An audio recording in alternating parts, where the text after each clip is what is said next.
As we are covering Colorado first right now, the latest legal settlement in the opioid crisis. First it was the drug makers.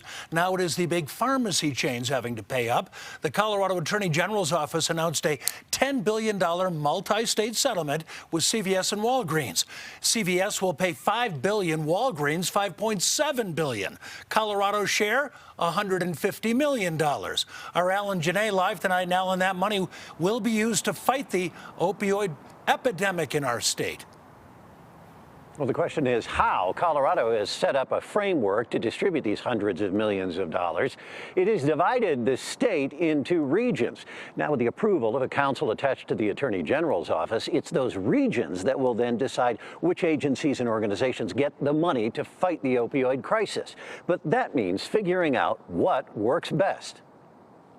It has hit hard, creating a chain of crisis that has sent people from the top to the streets.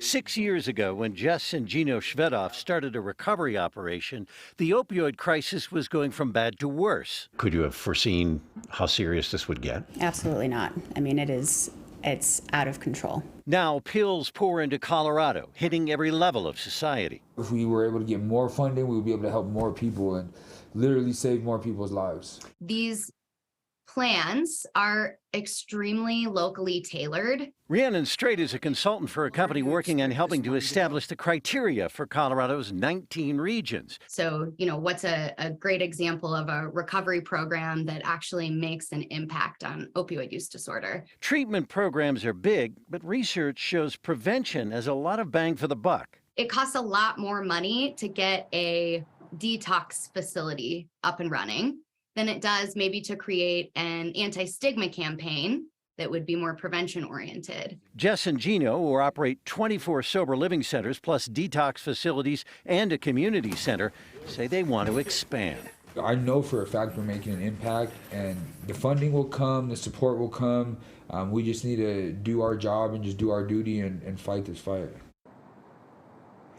Now, prevention can include things like Narcan and fentanyl test strips. Hazelbrook, which has grown rapidly, has set up things called transitional safety zones. That helps to keep people on track, even though they may still be testing positive, but may be headed to breaking their addiction. The state, though, has a responsibility to make sure that this money is spent appropriately, unlike some COVID dollars.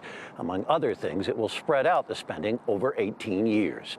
In Denver, I'm Alan Janae, covering Colorado first. All right, Alan, thank you.